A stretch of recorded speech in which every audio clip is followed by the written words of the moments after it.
A iniciar con la grabación y muy formalmente, muy buenos días de parte de la Cámara de Industrias, agradecerles por acompañarnos la mañana de hoy. Esperamos que este espacio sea muy provechoso para todos ustedes. Como pueden ver ya en las pantallas, hoy vamos a conversar sobre el panorama del comercio e inmigración entre Estados Unidos y América Latina, los cambios regulatorios y nuevos retos. Acá vamos a explorar los cambios legales en materia de comercio e inmigración que se han dado durante este año en Estados Unidos y los impactos que ha tenido en América Latina. Ya tenemos a nuestros expositores listos y preparados. Con nosotros se encuentran de la firma legal estadounidense Duane Morris. Nos acompaña Alejandra y nos acompaña también Raúl. Y de la empresa asociada Tactic Legal tenemos al señor Javier Escalante, al cual me permito presentar. Primeramente, él es socio fundador de Tactic Legal, firma centroamericana de asesoría legal empresarial, cuenta con más de 20 años de experiencia en en derecho comercial, inmobiliario y arbitraje, siendo uno de los árbitros comerciales más activos en Costa Rica. Ha ocupado cargos en el sector público, incluyendo negociador comercial en el Ministerio de Comercio Exterior de Costa Rica y cónsul general embajador de Asia. Además, es licenciado en Derecho de la Universidad de Costa Rica y posee maestrías de la Universidad de Utrecht, de Países Bajos, y de la Universidad Complutense de Madrid. Don Javier, bienvenido. Adelante. Catherine, muchísimas gracias por la introducción y muchísimas gracias a la Cámara de Industrias por facilitarnos este espacio.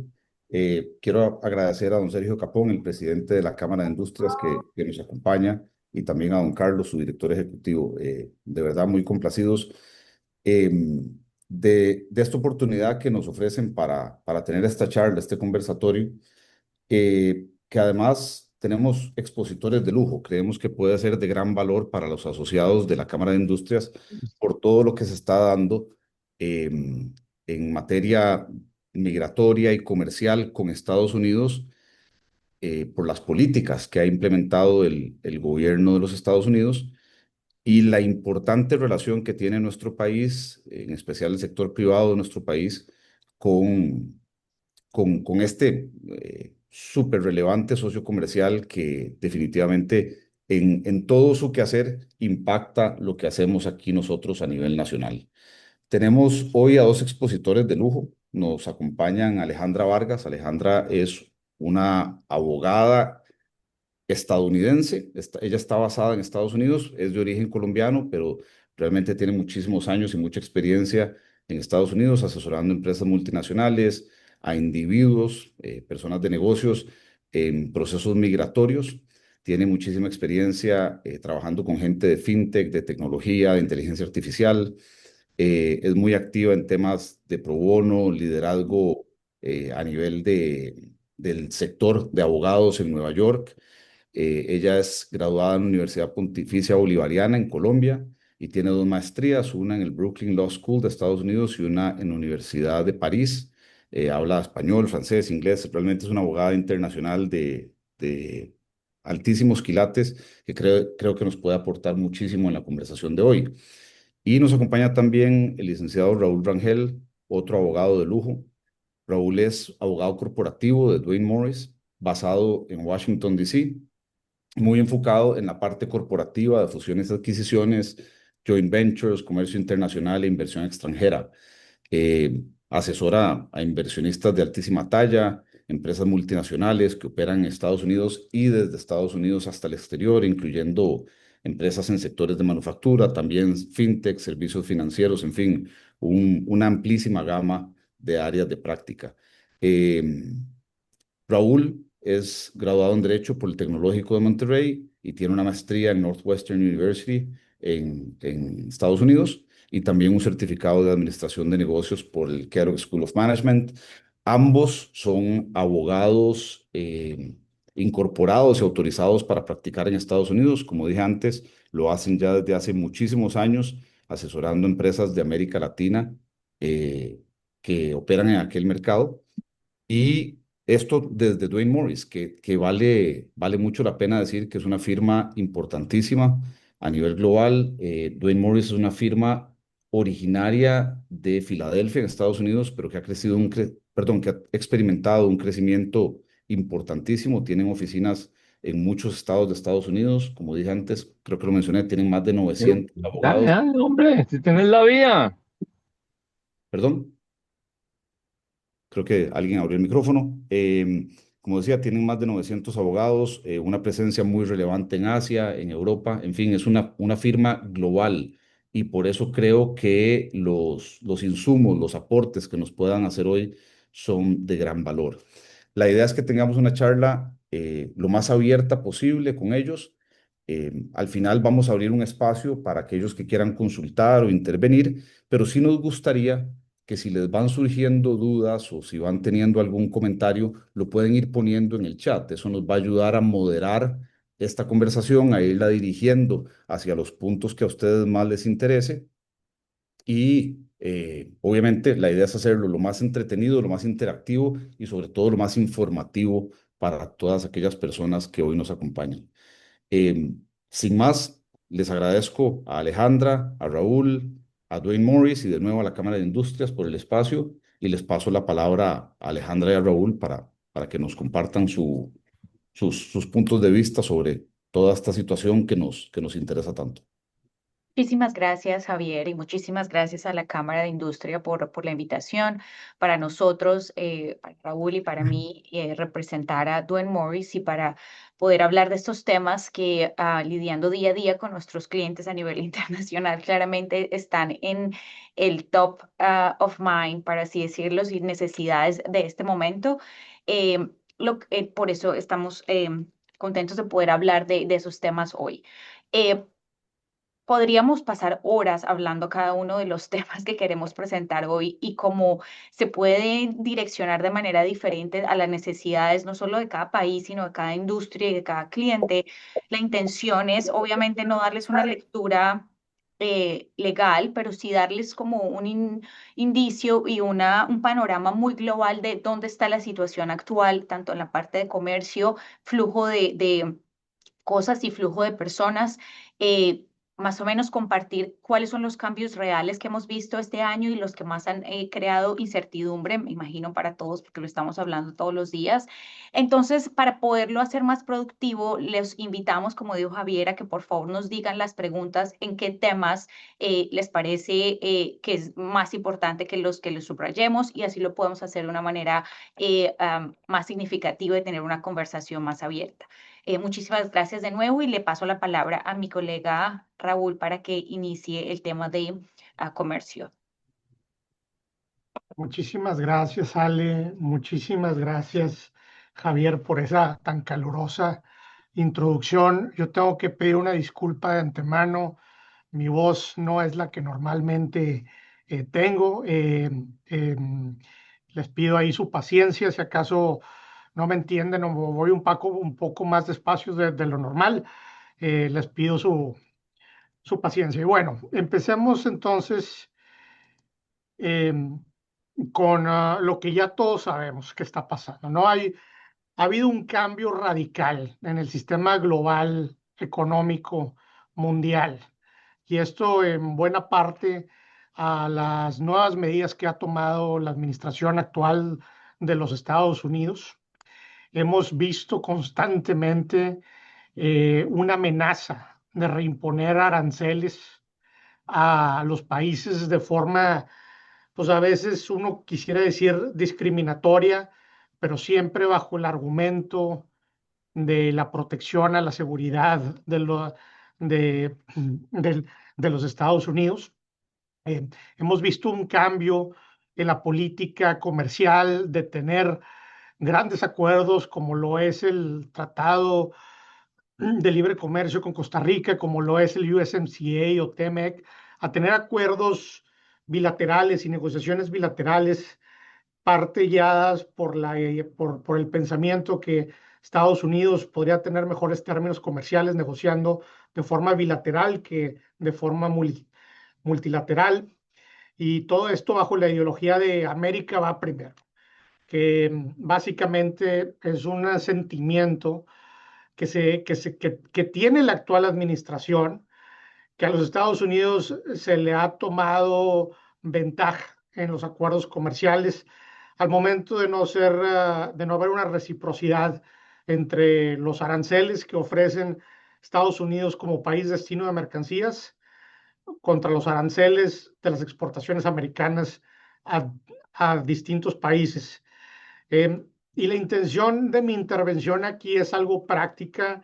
No pienso meterme a mucho detalle, pero sí me gustaría que lo que ustedes recuerden de esta conversación sean en realidad tres cosas.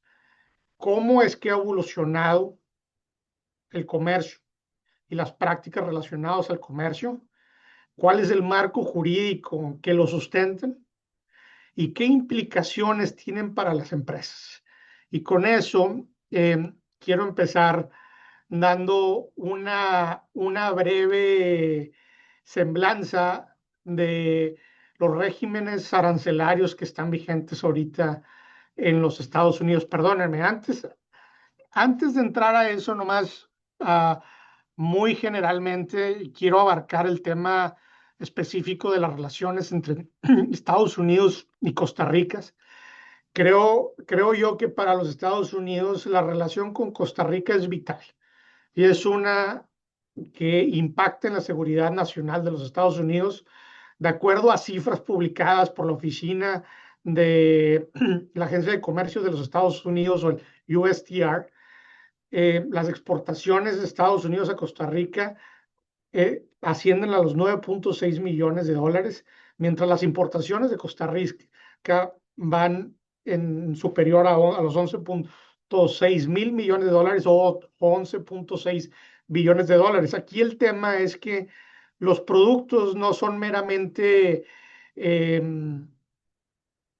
mercancía que es fácilmente sustituible, son mercancías y productos que tienen un peso muy importante en la seguridad nacional, como es el equipo médico, como son los productos del campo. Nosotros les decimos plátanos, entiendo, en Costa Rica es bananos.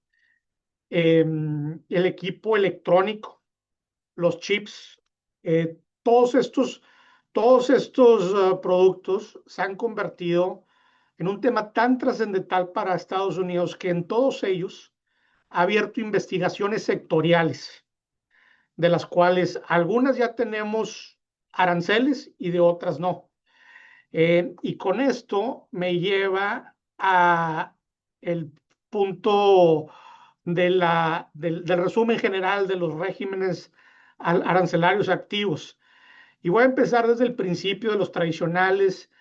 Recuerden que este era un tema muy gris, muy técnico, en donde pues nadie ponía mucha atención hasta que no fue en la primera administración de Trump, en donde puso aranceles a China especialmente, y luego hubo una renegociación del Tratado de Libre Comercio entre Canadá, México y los Estados Unidos, y luego vino a detonar un día 2 de abril en donde impuso aranceles recíprocos a casi todos los países, y en base a eso hemos estado viviendo varios meses de mucha incertidumbre, de mucha volatilidad, que en realidad no sabemos qué es lo que va a pasar el día de mañana, aún teniendo contratos y acuerdos comerciales firmados, ¿no? Y bueno, para empezar, el primero y los clásicos son los dumping, y estos son productos que alegan que están siendo vendidos a un valor por debajo del mercado. Gracias a Dios, Costa Rica no tiene problemas en este tipo de investigaciones. Entiendo la última de dumping y cuyos resultados fueron negativos fueron en el 2019. Este no es el caso para países como China, como Vietnam, que tienen muchos productos bajo investigación de dumping. El segundo tipo de aranceles, y la primera vez que los vimos fue en el 2019, fueron los de la sección 301. Y estos aranceles alegan que hay prácticas comerciales discriminatorias. Estos inicialmente se aplicaron a China y variaron en 4 listas, desde 7.5% hasta 25%. Actualmente los aranceles 301 se han mantenido desde el 2019. Ha habido varios litigios que no han logrado en realidad tumbarlos, y son una muy buena parte del comercio entre los Estados Unidos y China. Luego tenemos los de la sección 232, y esto los vimos con el acero y con el aluminio principalmente. En cuanto al aluminio es un 25%, y en cuanto al acero y productos derivados del acero es un rango entre el 25 y el 50%. Y aquí entra un tema complicado de determinar hasta qué punto un artículo es derivado del acero y hasta qué punto aplica ese arancel.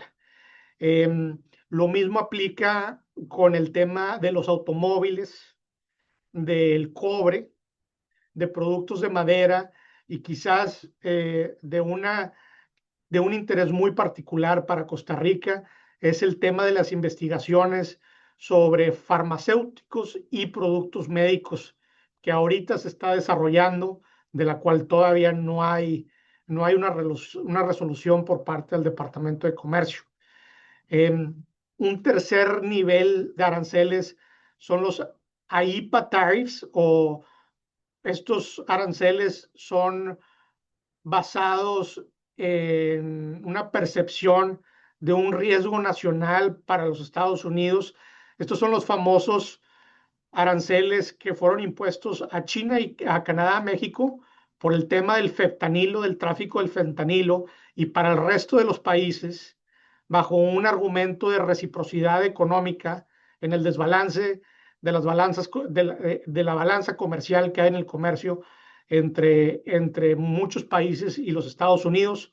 Y aquí varían de país a país. La regla general es un 10%, pero ya hemos empezado a ver acuerdos específicos con Japón, con Indonesia, con Corea del Sur, en donde estos acuerdos comerciales específicos van atados a ciertas concesiones por parte de los países, como invertir en ciertos sectores estratégicos en los Estados Unidos, o bajar los aranceles de un 10, un 20% a un 0% a ciertos productos americanos.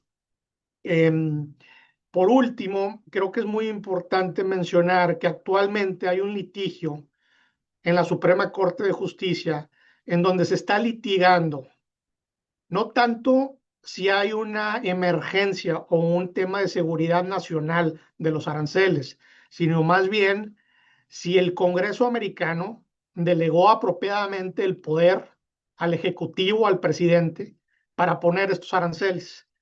A principios de noviembre vimos los argumentos, hubo mucha cobertura en los medios, y ahora en las siguientes semanas estamos esperando una resolución por parte de la Suprema Corte de Justicia que ya sea que valide el poder del presidente de imponerlos o que los deje inválidos.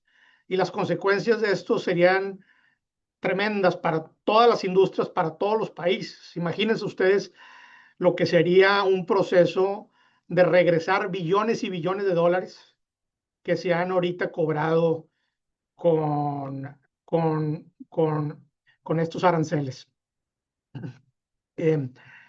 Y bueno, hemos visto también a raíz de todo esto que las agencias que monitorean la entrada de mercancías a los Estados Unidos, como es CBP, Customs and Border Protections, han tenido presupuestos inflados para poder validar que las declaraciones de mercancías que estén entrando sean efectivamente, cumplan con las declaraciones que se dicen. Es muy común ver que, por ejemplo, un producto que tiene como origen México, puede que ese producto en realidad sea un producto de origen chino que nomás llegó a México y por temas de transshipment le cambiaron ciertas características mínimas, y ciertos importadores están tratando de alegar que ese producto es mexicano y por ende sujeto a un arancel mucho menor que el chino. Eso se está viendo mucho,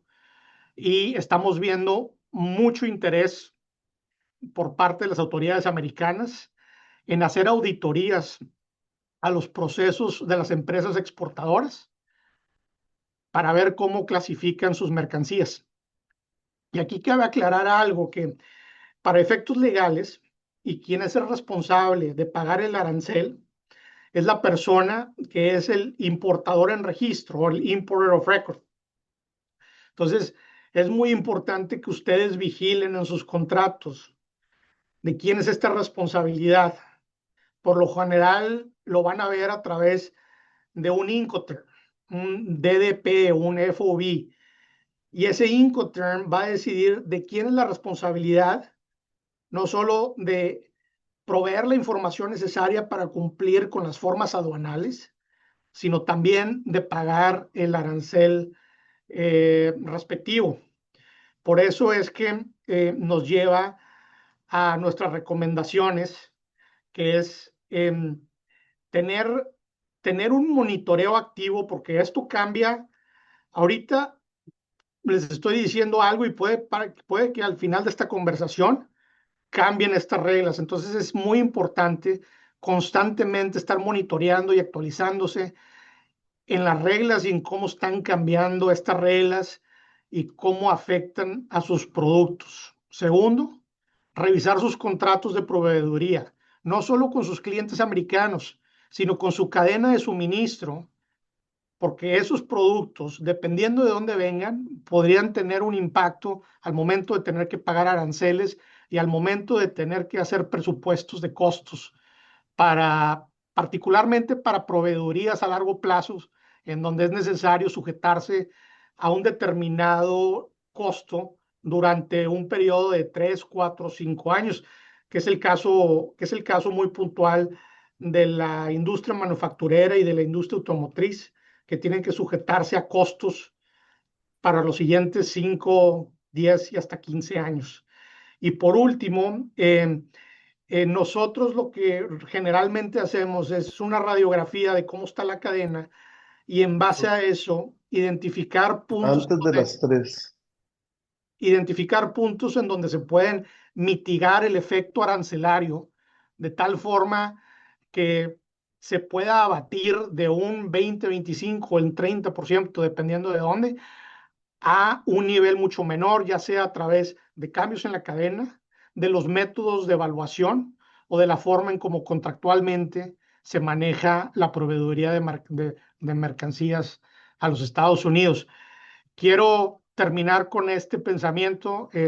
Parte de la ideología y de la razón por la que estamos viendo todos estos cambios es un deseo de la industria americana de volver a traer trabajos en la manufactura que se han perdido en los últimos 25 años. Y me pareció muy curioso el día de hoy un editorial del Wall Street Journal en donde citan al presidente de Ford diciendo que no es posible, ya que aún y queriendo regresar, no contamos en Estados Unidos con la mano de obra calificada para poder Veras que no se me tener conectan a la mayor gente parte de las veces.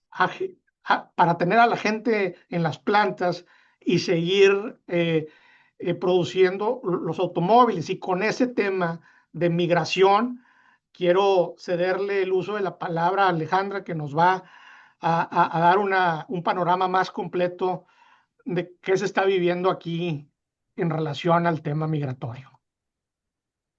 Muchas gracias, Raúl.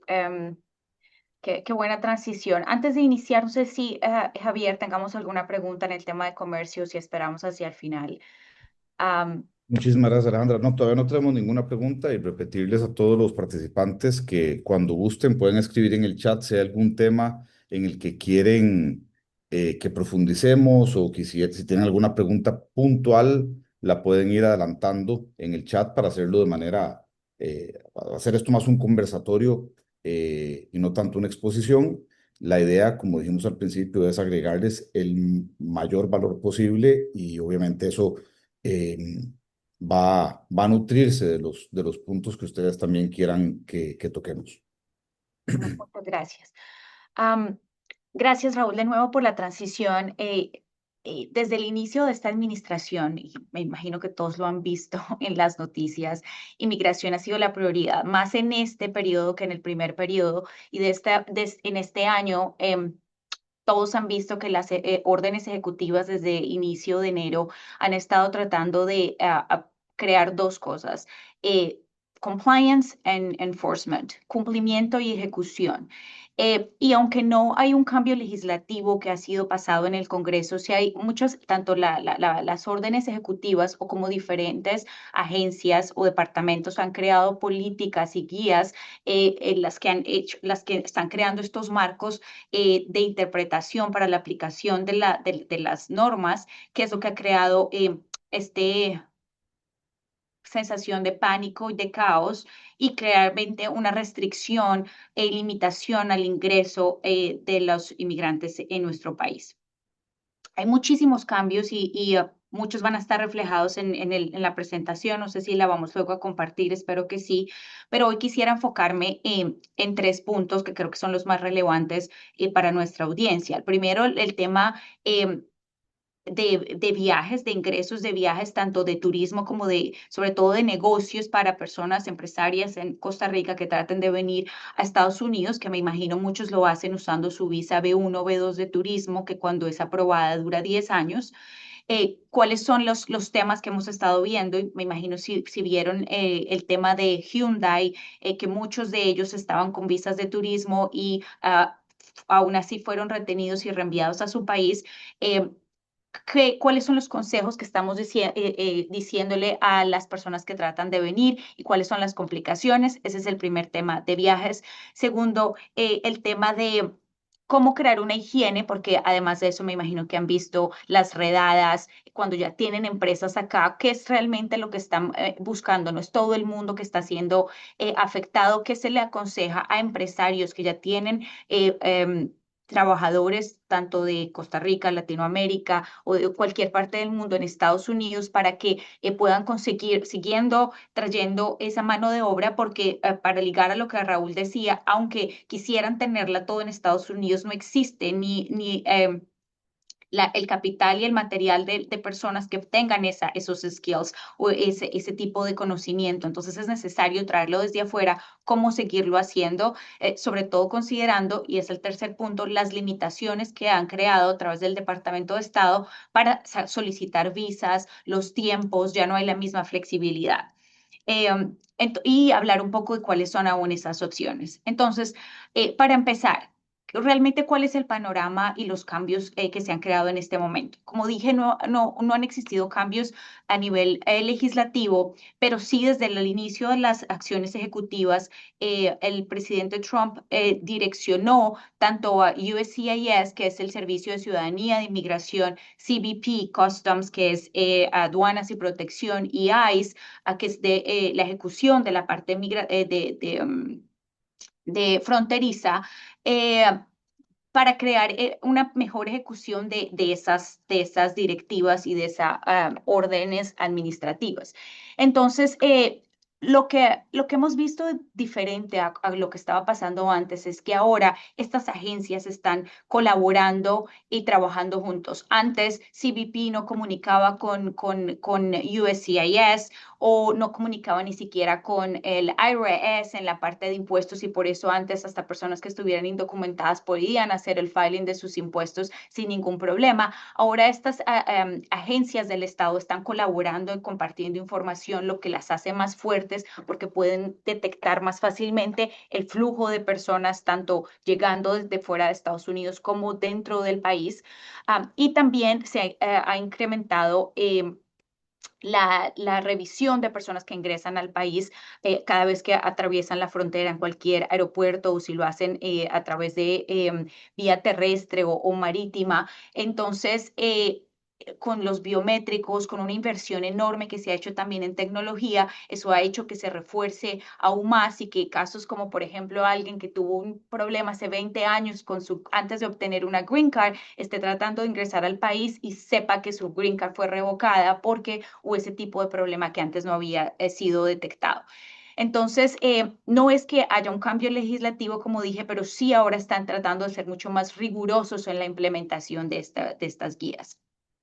De la misma manera, están ahora colaborando con agencias del trabajo, porque hay muchas partes de visas de trabajo que tienen que coordinar con ciertos permisos, tanto de salarios, que tengan que cumplir con requerimientos según el estado en el que está. Entonces, están tratando de crear un cumplimiento para que, según lo que ellos están diciendo, sepan que se están manteniendo los salarios requeridos en cada estado y que haya un cumplimiento para proteger también los empleados. Ese es el argumento que se está usando. Entonces, del primer tema, que creo que es el que más les concierne, es en torno a las restricciones de viaje. Desafortunadamente, Venezuela ha sido el que ha sido más afectado, tanto terminando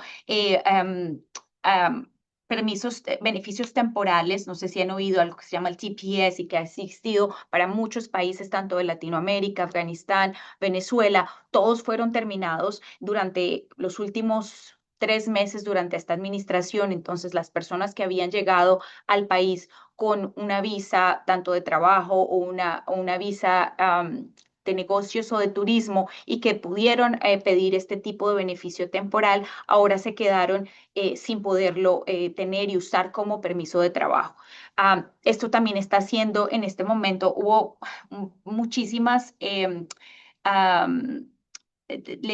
lawsuits, perdón, estoy blanqueando en español. Entonces, hubo un día que los empleados tenían que retirar a estos empleados de sus récords y terminar el empleo porque no lo tenían. Luego, cuando se hizo la acción judicial, los pudieron reincorporar. Entonces, hay mucha incertidumbre, pero en este momento, tanto en la página de USCIS como en lo que hemos estado guiando a los empleadores, es que los tienen que en este momento terminar y no tienen esa autorización de trabajo. En términos de restricciones de viaje, como estaba diciendo, para, por ejemplo, personas de Costa Rica con sus visas B1 y B2, normalmente tienen también el permiso de poder venir como negocios. Entonces, uno de ustedes que están desarrollando negocios en Estados Unidos, tienen un viaje planeado de 10 días o de un mes y normalmente simplemente buqueaban su tiquete y venían a Estados Unidos, a Nueva York o en Texas, donde fuera que tuvieran esa reunión. Y no había ningún problema. Lo que empezamos a ver es que por parte de estas restricciones, CBP empezó a mirar precisamente cuál es realmente la relación de viaje y por qué están viniendo, si hay una cantidad de viajes subsecuentes, si esa persona realmente está trabajando en vez de estar solamente haciendo o teniendo una reunión. Entonces, los consejos que hemos estado diciendo para clientes no es que ya no se pueda realizar este tipo de viajes, lo que hay que hacer es una planeación muy clara antes entre las dos empresas, tanto la empresa que se está visitando, y puede ser una empresa afiliada o puede ser simplemente un cliente o puede ser simplemente una conferencia, pero sí tener un itinerario muy claro describiendo cuáles son los días que se van a estar, una carta de invitación o una inscripción a la conferencia, tener muy claro también luego de ingresar, no sé si todos están familiarizados a Estados Unidos, se crea una forma que se llama el I-94, el 194. Desde que empezaron estas restricciones con algunos países, especialmente, y esto es la siguiente slide, Raúl, especialmente con... no, la siguiente y luego podemos volver a esa. Especialmente con países en Latinoamérica, con Venezuela y Cuba, los oficiales de CBP tienen la discreción, así se tenga una visa de 10 años, que normalmente les permitía ingresar 6 meses, 180 días a la vez. Ahora tienen la discreción de limitar ese tiempo por el tiempo que ellos crean que debe ser. Para personas de Venezuela están siendo 3 meses con la posibilidad de entrada única, y esto es para todo tipo de visas, incluidas las de trabajo. Entonces, nuestra recomendación es que como hay muchos errores, esto les ha pasado a personas también de otro tipo de ciudadanía, o sea, que les puede pasar a ustedes, es que cada vez que ingresen y entren a esta forma que se puede encontrar online, el 194, miren exactamente bajo qué clasificación fueron admitidos y cuál fue la duración de su viaje. Porque aunque ustedes, y ya no hay stamps en su visa cuando ingresan a Estados Unidos, entonces lo tienen que mirar de manera electrónica. Entonces, revisar la forma 194, tener un itinerario muy claro y planificar qué tipo de social media, eso ha sido otra cosa que bajo esta administración, tanto en las personas aplicando por visas o las personas tratando de ingresar, tienen que tener y lo están diciendo a través de la acción ejecutiva antiamericanismo, que no haya ningún tipo de declaración social pública en la que se está hablando o atacando tanto esta administración o posiciones religiosas radicales o posiciones políticas radicales. Y muchas veces nosotros tenemos un grupo social que todo el mundo está reenviando información, entonces les pedimos tener una higiene de su teléfono, una higiene de tener su social media, porque los van a poder buscar antes de las entrevistas, sobre todo cuando van a pedir una nueva visa. Entonces, tener claro que todo ese récord está... primero, de manera pública y segundo, que no tenga ningún tipo de conexión a este tipo de extremismos políticos. Y muchas veces nos han preguntado, entonces, ¿qué hacer? ¿Traigo mi celular? ¿Lo entrego? ¿No lo entrego? Y lo que hemos visto en la mayor de los casos donde hay este tipo de problemas es que las personas, cuando el oficial les pregunta dónde se va a quedar, cuál es su viaje, cuál es su hotel, si las personas no tienen los documentos impresos y simplemente les trata de mostrar la dirección en su teléfono y lo desbloquean, les están dando acceso al oficial consular o al oficial de border, de aduanas, que los dejen ingresar a su teléfono y les den acceso a esta información.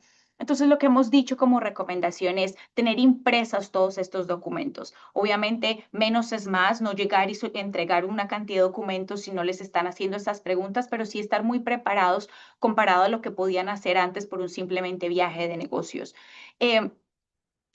En el tema hubo varios casos donde por ejemplo, los computadores fueron confiscados porque CBP tiene la autorización, y esto no es algo nuevo, desde hace muchos años, de mirar en caso tal de que haya algún problema, haya una sospecha de información, si hay información confidencial, lo que algunos clientes hemos recomendado que hagan es que hagan el mail del computador hacia la empresa que van a visitar para que luego lo puedan recoger allá, o simplemente que tengan una claridad de cuáles son los documentos que tienen, si son confidenciales, salvarlos en los computadores de la empresa y no tenerlos ahí, o cargar dos teléfonos que sean uno que esté limpio para trabajo y les digan que si no pueden entregarlo, y tener un teléfono que sea como plástico para usarlo para ingresar a Estados Unidos. Son muy detalladas, pero creo que esto es algo relevante porque realmente se ha creado un pánico hacia cómo ingreso y cómo puedo explicar cuáles son las necesidades o cuál es la razón de mi viaje. Entonces, esas han sido las recomendaciones. Luego, para personas que están aplicando a visas, es básicamente lo mismo, explicar, renovar con más de 6 meses de anterioridad. Antes se tenía la flexibilidad de que si estaba en otros países se podía renovar ese tipo de visas en otro lugar. Ahora el Departamento de Estado está obligando que las personas tengan que renovar sus visas en su país de residencia o en el país de donde tengan un pasaporte. Entonces, si alguien tiene doble pasaporte, eso crea mayor flexibilidad, pero para eso lo que estamos recomendando es que inicien esos tipos de procesos 1 año, 6 meses o inclusive 1 año antes, porque, como digo, hay muchos formularios bastante extensivos, como la forma DS 160, que si han pedido una visa, todos están familiarizados con ese tipo de forma, es muy extensiva y ahora tiene muchísimas preguntas sobre su pasado judicial y sobre sus redes sociales, que son las que digo que tienen que tener limpias. Y si no, si hay una demora, que sobre todo lo hemos visto con estudiantes y personas que vienen a trabajar con el H1B, les pedimos que pues que tengan todo eso anticipadamente abierto para que luego no los pongan en algo llamado administrative processing, que puede tomar mucho más tiempo para que luego les sea la visa adjudicada. Raúl, ¿puedes avanzar al siguiente o al anterior, que está el resumen de todo?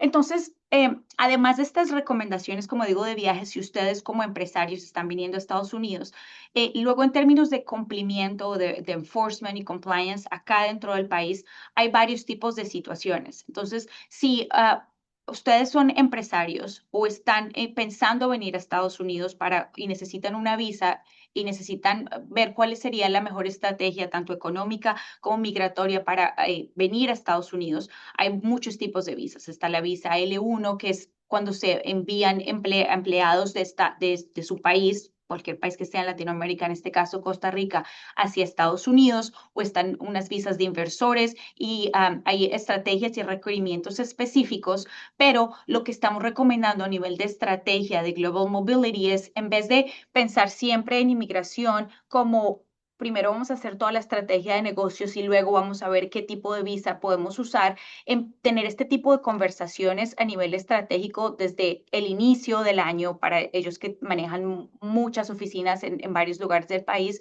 o si usted tiene una necesidad de, porque tiene una visa de inversión y venir a crear una compañía, tener esa discusión desde antes para saber primero cuáles son los montos en este momento que se necesitan en términos de inversión, qué tanto se están demorando, porque cada tipo de visa tiene unos tiempos diferentes en los consulados. Y luego para los otros que ya tienen empleados acá y quieren tener una movilidad más flexible, ¿qué son los requerimientos para hacer ese tipo de extensiones si las tengo que hacer en Estados Unidos o por fuera? Algunas visas dan la flexibilidad y a veces no hay claridad. La gente cree que puedo extender mi visa y mi petición en Estados Unidos o lo puedo hacer siempre por fuera. Y son dos cosas diferentes. Cuando se está en Estados Unidos, se puede renovar el permiso de físicamente mantenerse en el territorio y físicamente continuar a trabajar para un empleador aquí. Pero tener una visa, que es lo que le permite trabajar internacionalmente, se tiene que hacer por fuera del país en alguna embajada o algún consulado. No se puede hacer aquí, hay una excepción con unas H-1Bs que están tratando de procesar en Washington, pero no es algo global. Entonces, eso crea bastantes limitaciones en términos de estrategias para los empleados cuando quieren tener la flexibilidad de poder mover a sus empleados y viajar, este procesamiento de visas de manera rápida. Entonces, esa es la primera estrategia, consultar al menos 6 meses antes cuando se esté haciendo este tipo de planeación.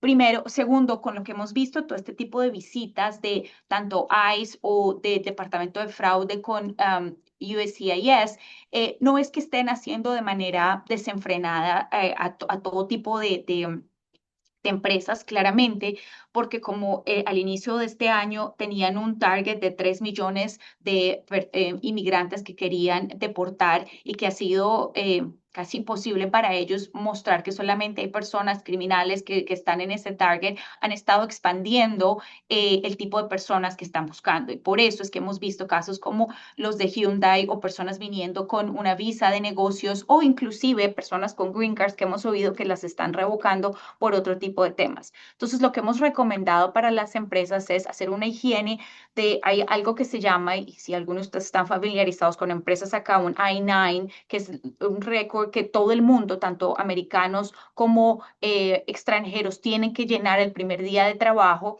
y está ligado a la parte laboral. Estar seguros que se están revisando sus récords, estar seguros que de la persona que está ingresando a Estados Unidos, por ejemplo, si está con una visa de negocios, tenga muy claro que en la carta de invitación tiene además su carta de confirmación de trabajo en Costa Rica, cuál es su salario, dónde lo recibe, tener una copia de esos pagos para que esté muy claro que la persona no está trabajando de manera irregular en Estados Unidos sin tener esa autorización y que los que están trabajando acá tienen su récord correcto, que fue renovado, y muchas veces las empresas en la agilidad de renovar las visas no piensan en hacer esa higiene interno y que cuando este tipo de visitas, tanto del Departamento del Trabajo como de USCIS a través de ICE o del Departamento de Fraude vienen al empleador y preguntan por esos récords, pues es cuando se reciben preguntas. Um, Algo como para diferenciar y minimizar el pánico, aunque se han visto todas estas redadas de ICE, obviamente haciendo un target específico hacia algunas personas, no quiere decir que a todas las empresas estén llegando y empezando a hacer ese tipo de requerimientos. Hay unos límites muy claros entre lo que este tipo de agencias pueden pedir y pueden hacer, salvo que tengan una autorización judicial que les permita ingresar a las premisas o que permita pedir a una persona en particular, ellos no pueden ingresar a una compañía o si lo hacen de manera ilegal e irregular. Y es muy importante que si trabajan con manufactureras acá o con clientes acá o empresas acá, hagan entrenamientos de todo su departamento de recursos humanos y de managers para que los que estén en plantas o para que los que estén manejando este personal sepan cómo responder a este tipo de casos, porque pues es posible que tanto los porteros como las personas de recepción o de recursos humanos los dejen ingresar sin tener el permiso de ingresar. También hemos visto eso. Entonces es muy importante hacer ese entrenamiento de la parte de recursos humanos para empoderar y entender en qué medida estas personas pueden ingresar o no. Entonces, como digo, para los empleadores creo que lo más importante es entrenar su material de recursos humanos, tanto para saber cómo aconsejar a personas viajando de manera de negocios, para saber cómo aconsejar en la parte de planeación de cuándo renovar sus visas y seguir generando, porque es una necesidad, cómo traer a nuevas personas y a nuevo fuerza de trabajo de otros países, pero hay que hacerlo ahora con todas estas limitaciones de una manera más organizada y para los que estén aquí, cómo saber responder si me preguntan, si alguien me para en la calle, cuál es mi visa, cuáles son las personas que podrían ser llamadas, tanto mi abogado como mi manager o mi jefe, para que puedan dar validez de cuál es mi autorización, tanto de trabajo como de mantenerme en el territorio. Entonces, estas son básicamente ese tipo de recomendaciones. No sé si valga la pena que hablemos me imagino han visto y este es en torno a las visas en específico sobre las H-1B o la H-1B, donde todos vieron que está en este nuevo fee de $100,000 que fue creado para los empresarios que quieren hacer ese tipo de sponsorship. La visa H-1B es una visa que tiene una lotería que se hace de manera anual en marzo, donde cada empleador puede incluir en esa lotería a los empleados que califiquen. Tienen que tener un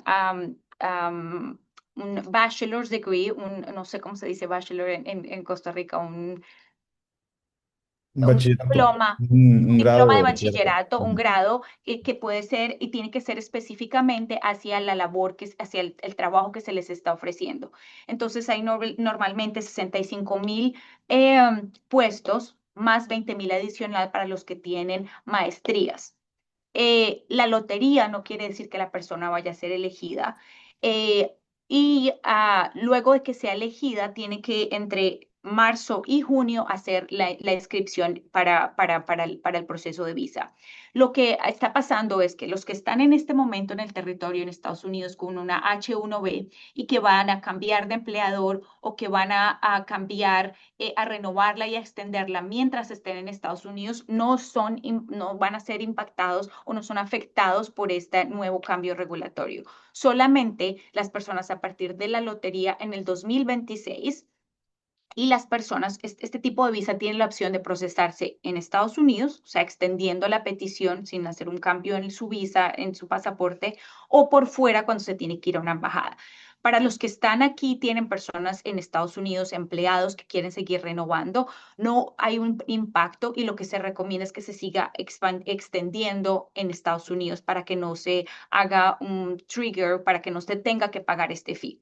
Desafortunadamente, y ya allí, afortunadamente, la Cámara de Comercio puso una demanda judicial contra este fee y esperemos que sea productiva no, y que puedan terminar este fee porque claramente considero que no, pues primero no es legal de la manera en que lo hicieron y no incentiva el ingreso de nuevos empleados capacitados, pero desafortunadamente sí afectaría el nuevo round en 2026 porque las personas con nuevas visas tendrían que ir a una embajada o a un consulado a procesarlas. Entonces, todavía no sabemos cómo va a avanzar esa legislación y si van a poderla terminar, pero para los que estén aquí, estén en el territorio, la recomendación es no ponerla como procesamiento por fuera del país, sino hacerlo acá para minimizar el riesgo de que tenga que ser extendido.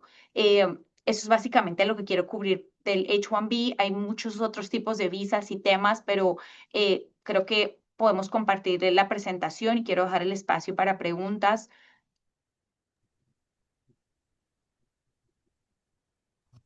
Mil gracias, Ale, y muchísimas gracias a Raúl también.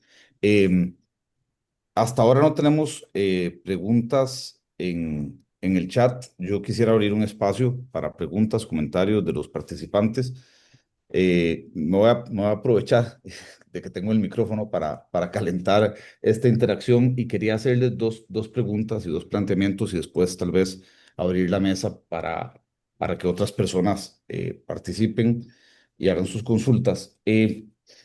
Tal vez primero preguntarle a Raúl, en Costa Rica hay sensibilidades importantes en materia de manufactura de productos tecnológicos, microchips y otros, y también en la industria de medical devices, que como ustedes saben, Costa Rica tiene una alta capacidad de producción bajo regímenes especiales, sobre todo en régimen de zona franca, y realmente es un exportador muy relevante de este tipo de productos a Estados Unidos. ¿Qué podemos esperar en esas áreas específicas en los próximos años, en lo que resta de la administración Trump?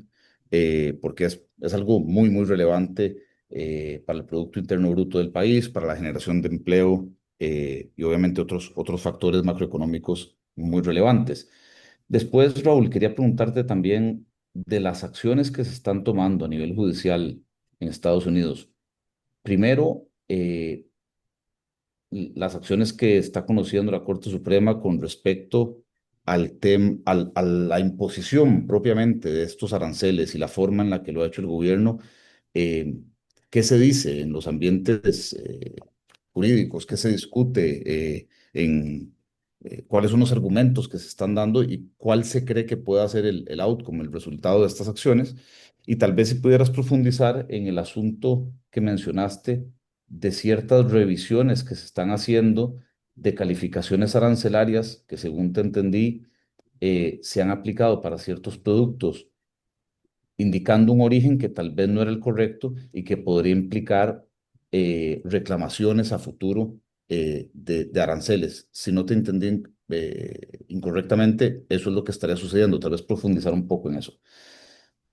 Y por último, otro punto que creo que puede ser de relevancia que conozcamos es saber si dentro de la estrategia de algún negocio costarricense, latinoamericano en general, pero para Costa Rica, Centroamérica, valdrá la pena tener algún tipo de presencia de su operación en Estados Unidos. Yo qué sé, no sé si parte de la distribución la pueden basar allá, hacer algún tipo de inversión ligada a la operación que tienen en nuestros países, perdón, a efectos de facilitar el ingreso de esos bienes o la prestación de esos servicios en Estados Unidos, teniendo parte de su cadena productiva basada en ese país, porque según indicaste, el objetivo detrás de estas iniciativas es que haya más trabajo allá, que haya más inversión allá, y tal vez eso podría ayudar a lubricar o a facilitar un poco esa operación sin, sin enfrentar tantos contratiempos y tantas incertidumbres como se están viviendo, ¿no? Si nos Claro. pudieras indicar un poco sobre eso. Y tal vez me adelanto con una pregunta para Alejandra, que le agradecería que responda después de tus respuestas. Eh, nos diste, Ale, una visión muy clara de qué está pasando con los diferentes tipos de visa, con los diferentes regímenes migratorios y demás, pero a nivel muy práctico, porque ya sabemos que le ha pasado a algunos empresarios, personas de negocios costarricenses, centroamericanos, mexicanos, que van allá con sus visas, con sus documentos ordenados, bien respaldados, y estando allá les quitan su computadora, les quitan su teléfono, los obligan a desbloquearlo para revisar sus documentos, sus redes sociales. O sea, ya en sitio, allá en el puerto de entrada, en el puesto de entrada migratoria a Estados Unidos, les hacen ese chequeo, ese careo. ¿Qué se puede hacer en una situación como esa? ¿Qué recomiendan ustedes como expertos en la materia? Los dejo con esos cuatro puntos y agradezco a todos los participantes que hagan sus consultas también. Muchísimas gracias, Javier. Son varias preguntas ahí. Déjame las tlaqueo en el mismo orden que me las presentaste, empezando con el tema de los aparatos médicos. Efectivamente, hay una investigación abierta ahorita sobre si las importaciones de productos médicos afectan la seguridad nacional de los Estados Unidos y yo pensaría, si se sigue una racionalidad económica que muchos de esos productos, si son originarios de Costa Rica, deberían de estar exentos. ¿Y por qué? Porque hay un costo exagerado sobre los procedimientos médicos en Estados Unidos que de hecho fue motivo por el cual el gobierno cerró durante 37 días. Entonces, si seguimos una racionalidad económica, uno pensaría que todos estos productos que son esenciales para el cuidado médico, lo último que quisiera una administración es encarecerlos a través de ponerles aranceles adicionales. Habiendo dicho eso, esta administración creo que ha hecho su propio camino, por no decir que la racionalidad económica no siempre es la mejor predicción sobre qué es lo que vaya o no vaya a hacer, por lo menos en un tema de materia económica comercial. Dos, en cuanto a las acciones judiciales de la Suprema Corte, esto es un gran tema, ¿no? Porque esto podría voltear literalmente todo el discurso y la narrativa política que se ha manejado a través de los aranceles. Hasta ahorita se han usado los aranceles como una herramienta de negociación para poder extraer concesiones de ciertos países en ciertos determinados temas. ¿Qué fue lo que los medios han estado cubriendo? Es que, yo no soy abogado constitucionalista, pero la gran opinión que se ha manejado es que los argumentos en favor de la industria privada, que es contraria a los aranceles, fueron muy persuasivos. Y la Suprema Corte, que a pesar de ser una mayoría republicana, parece ser que hay una probabilidad, y le llaman acá more likely than not, que vayamos a tener una resolución favorable en términos de los aranceles, que nos va a llevar a 2 puntos. Uno, si no es favorable, ¿qué vamos a hacer con todo el dinero que ya se cobró de todo eso y cómo se va a devolver y si es que se va a devolver? ¿No? De eso me paso al tercer punto, a las revisiones que está haciendo Customs and Border Protections sobre la mercancía que entra a los Estados Unidos. Efectivamente, vemos cada día más auditorías de CBP que mandan cartas a los importadores pidiendo más información del por qué, cómo y cuándo se clasificó una mercancía bajo determinada fracción arancelaria. Y cada vez vemos que como CBP se ha convertido en un recaudador, en una caja chica del gobierno, hay todo el incentivo monetario y fiscal de querer cobrar más, ¿no? Entonces, está el incentivo, está el presupuesto y CBP ha incrementado la cantidad de sus personas que hacen estas auditorías. Y por último, ¿qué se puede hacer? Pues es una pregunta que varía en el estado, en la cadena de suministro en el que te encuentras, ¿no? Tenemos clientes que han decidido intentar hacer un lobby activo con el Departamento del Comercio. Tenemos clientes que han decidido hacer una reflexión interna, mapear su cadena de suministro, entender específicamente cómo les pega a ellos el arancel, de quién es la responsabilidad, y ya sea en base a eso, modificar sus contratos y compartir el costo, ya sea con su cliente o bien ver que ese costo se transfiera al consumidor final. Esto llega a mi último punto, que es el impacto que tiene en la inflación y también en los trabajos disponibles que hay acá en los Estados Unidos. Mi opinión personal es que, dado el tipo de trabajo que hace los Estados Unidos, que en su mayoría es una economía de servicios y no tanto de productos, va a ser muy difícil migrar lo que hacen países en América Latina a fábricas en Estados Unidos por los costos, por la regulación y por el tiempo que tarda.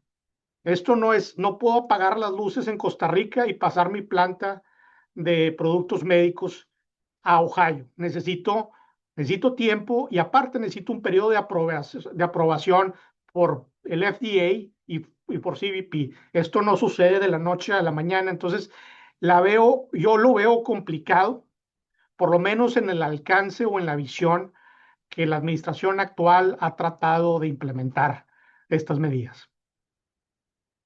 Y por último, nomás acabo con esto y le dejo la palabra a Ale. Cabe aclarar que todo el mundo está en el mismo barco y todo el mundo se está enfrentando a la misma incertidumbre.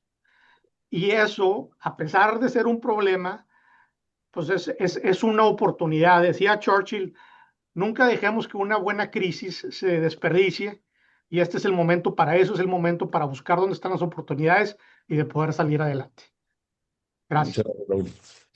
Y en el tema migratorio, Javier, desafortunadamente la respuesta cambia si la persona que está tratando de ingresar con su computador o su celular es un americano, un residente o una persona, como estás diciendo en tu caso, que tenga una visa, cualquier tipo de visa no migratoria, de visitante.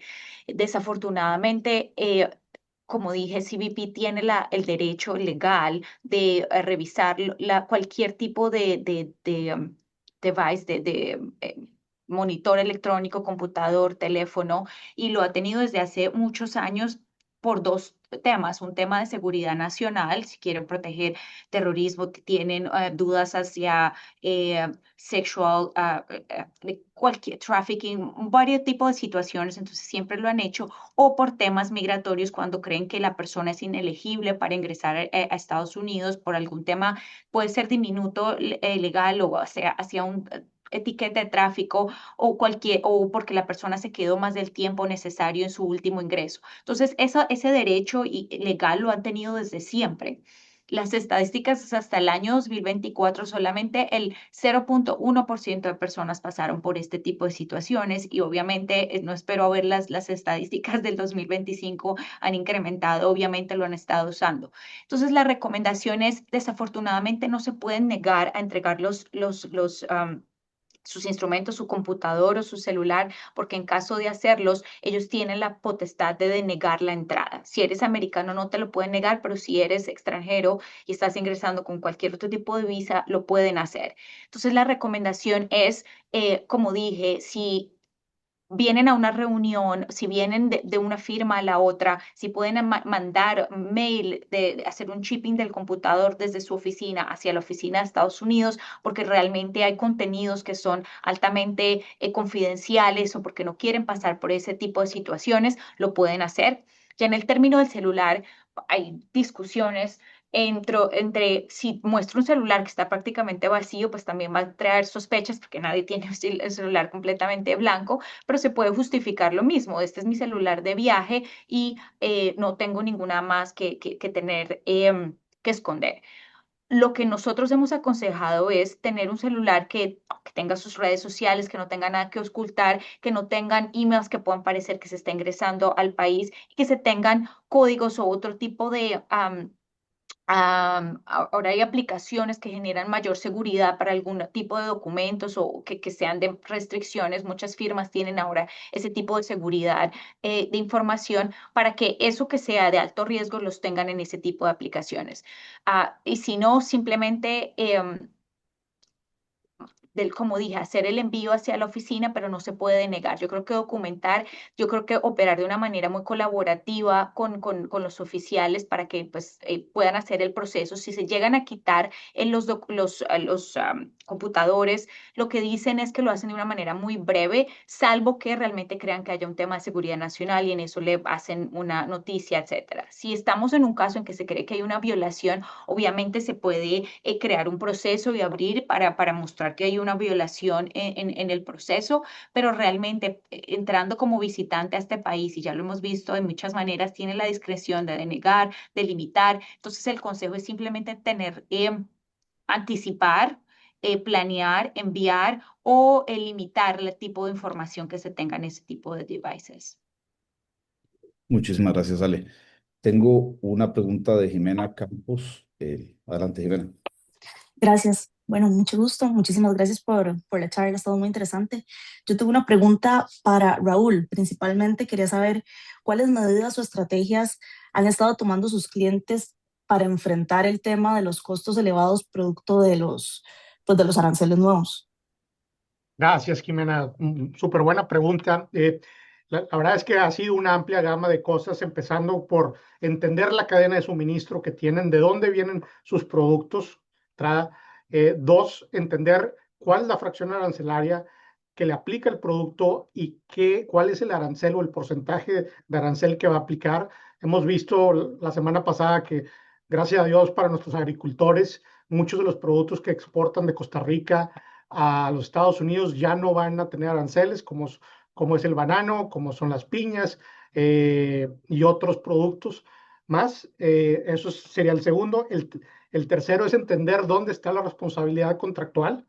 ¿Quién paga el arancel? ¿Lo paga el productor en Costa Rica? ¿Lo paga el importador en los Estados Unidos?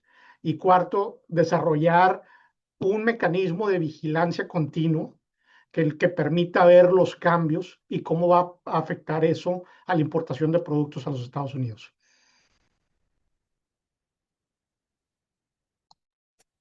Muchísimas gracias. Creo que no sé, Catherine, si tenemos más preguntas o... Vamos a revisar acá en el chat. No tenemos más consultas. Igual, si alguna persona quiere realizar una consulta, nada más puede prender el micrófono. Todavía nos queda un par de minutos A para que puedan mí, aprovechar. si puedo Adelante, don Eduardo. interrumpir, Eduardo Ramos Gómez, Alejandra,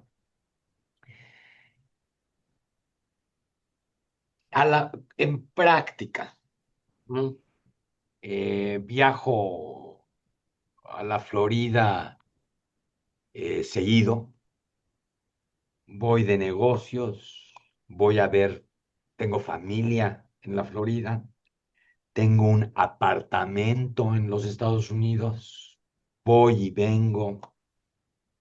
Eh, He oído que hoy en día, y nos dices, tienes que llevar schedule, tienes que llevar a qué hotel vas, a qué departamento vas, pero no necesariamente siempre puedo llevar estructo porque voy a ver, ¿no? Voy a ir a saludar a Eduardo, voy a ir después a Nueva York a ver a unos amigos, mi mujer me alcanza en Washington para la compra y luego vamos a ir al departamento que tenemos en Boca Ratón.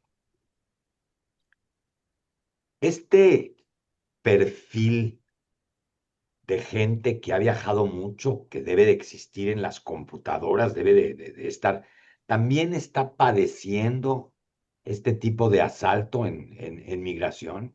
Si así es, ¿qué llevo? Es bueno decir, oye, yo tengo una casa aquí, oye, yo paso mucho tiempo aquí, oye, yo tengo una hija estudiando acá, tengo a mi madre, o sea, eh, es bueno hablar de esto, es mejor mantener todo. ¿Qué recomendarías? Gracias, Eduardo. La verdad, hay un poco de diferencia entre lo que pasa en la práctica, en la realidad, un poco el pánico. Yo prefiero decir cuál sería el peor de los casos para que la gente esté mentalmente preparada en cómo enfrentarse al oficial consular de CBP cuando está ingresando en Estados Unidos. En la práctica, muchas veces, muchos, dependiendo de su ciudadanía, tienen acceso a algo que se llama Global Entry. Muchas veces, o a través de los nuevos programas biométricos con CBP, ya ni siquiera tienen que interactuar mucho con el oficial cuando los están admitiendo. Muchas veces toman el pasaporte, sobre todo si viajan de manera seguida, como tú dices, y simplemente le preguntan por cuánto tiempo va a estar o dónde se va a quedar y hacen el stamp y siguen. Entonces, en la realidad, muchas veces la mayoría de personas que he oído no tienen este tipo de problemas, pero porque hay otras personas, sobre todo las que viajan muy seguido, y está esa línea gris entre, como dices, tengo familia, tengo propiedades, pero también vengo acá a hacer reuniones de negocios. Yo creo que menos es más, obviamente si el oficial lo está admitiendo y no le están haciendo muchas preguntas, no tiene por qué ofrecer y empezar a decir toda su información y su pasado, pero sí creo que es importante la preparación en este momento y no decir mentiras porque ellos tienen récords de todo. Entonces, si le están preguntando en este preciso momento cuál es la intención de su visita y su visita es estar 10 días para ir a una conferencia y unas reuniones, dicen, estoy en un viaje de negocios por 10 días, y ya me voy y tengo el tiquete. Sí está muy recomendado tener tiquete de ingreso y de salida, y personas que lo hacen de manera recurrente ven que tienen la intención de entrar y salir del país. Pero de la misma manera, las personas que vienen de manera recurrente por negocios podrían crear la sospecha de que están actualmente trabajando sin tener una visa de trabajo. Y por eso es que es muy delicado según las personas que están en esa situación híbrida. Yo recomendaría decir cuál es la intención, tener el cronograma, pero simplemente responder lo que se les está preguntando. No omitir información, pero tampoco ofrecer información. Yo entiendo que no es conveniente tener todo el tiempo los documentos, pero en este momento yo prefiero, para tranquilidad de la persona, que sí, en caso que les pregunten, sí los tengan todos y no tener una situación de no tengo el número del hotel o no tengo la dirección o no tengo la conferencia, y entonces ahí sí entregas tu celular y empiezas a abrir una puerta a más preguntas y a más como búsqueda de información. En cambio, si les llegan a hacer una pregunta, ¿cuál es la conferencia? Y tienen todo impreso y dicen, acá está el documento, pues están listos. Entonces, el consejo sería, menos es más, responder a lo que se les está preguntando, no omitir información o mentiras. Si se venga a visitar, tenga una hija y tenga una casa, si va a una conferencia, si tengo este tipo de conferencia, para que tengan la tranquilidad de que los oficiales saben por cuánto tiempo, sobre todo porque muchas veces, como digo, ahora están limitando los ingresos.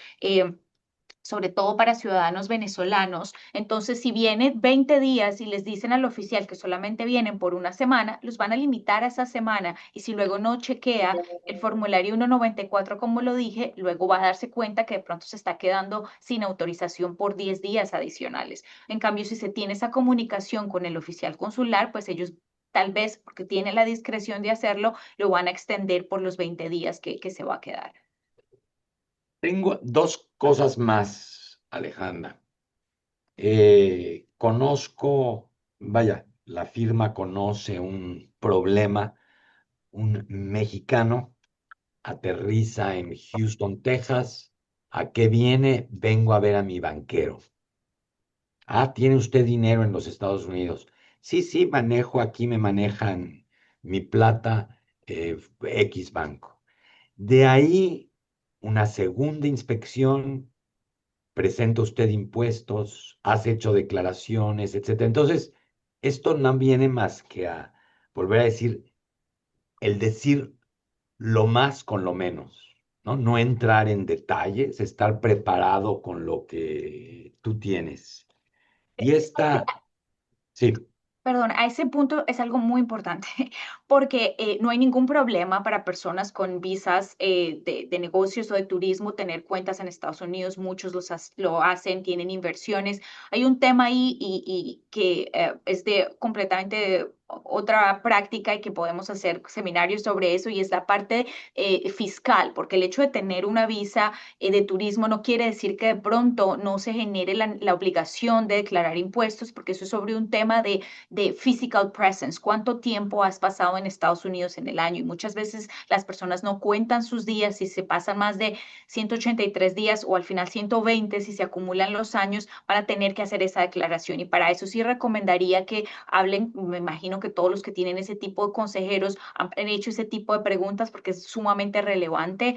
Entonces, una cosa no significa la otra, se puede generar un problema también de manera fiscal, pero sí creo que menos es más, no es necesario decir toda esa información, pero si usted no está declarando sus impuestos, como dije, ahora el IRS y las agencias están comunicando, es posible que ellos tengan esa información en los records.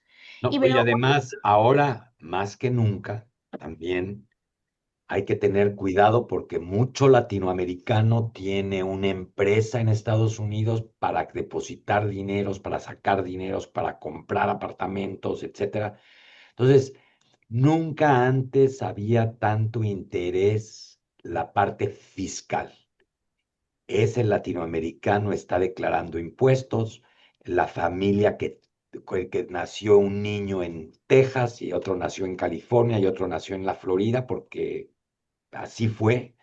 O sea, mucho latinoamericano tuvo niños por hospitales, por las vacaciones, por el cuento de tener un pasaporte americano en la familia. nunca han registrado, el muchacho, la muchacha tiene ya más de 18 años, no se han presentado declaraciones, entran a los Estados Unidos con el pasaporte americano y ahora sí ha presentado usted declaraciones. Esto es algo que estamos viendo que no sucedía antes. Otra cosa que yo no sé, Javier, si ustedes lo han visto, me han dicho que varias gentes en Centroamérica es mejor tomar vuelos desde San José en lugar de un vuelo de Tegucigalpa o un vuelo de El Salvador. ¿El por qué? Porque los vuelos que El Salvador o vuelos de Honduras les dan son más difíciles con ellos en migración que a los vuelos de Ticos o a los vuelos de Guatemala o a los vuelos en los que llega mucho nicaragüense. O sea, hay que ser un poco listo, ¿no? Sobre todo si va uno a estar viajando en América Central y vaya, soy tico, pero voy a estar en Tegucigalpa y luego voy a Salvador y vuelo de ahí a Estados Unidos y luego me regreso, vaya, para que no exponerse a la discriminación, porque no es otra cosa más que discriminación que tiene ahora el sistema migratorio americano. Y a eso agregaría además, Eduardo, hace poco con un cliente un tema de viajar con aviones privados, que también puede pasar. Hay un requerimientos de inscribir con CBP y de saber qué personas están viajando, qué tipo de visa requiere cada uno, y hay unos permisos diferentes si se llegan con una visa esta, que es de turismo para europeos, etcétera. También es otro tema. Veo que Camila hizo una pregunta acá, no sé si tenemos tiempo, yo con mucho Sí, gusto. eso iba a plantear, Ale. Hay una pregunta de Camila para que, no sé si querés leerla o... Sí, la estoy mirando. Entonces dice, ¿qué otras recomendaciones darían a trabajadores de Latinoamérica que viajan a Estados Unidos para entrenamientos en plantas de producción, especialmente en temas legales o de cumplimiento?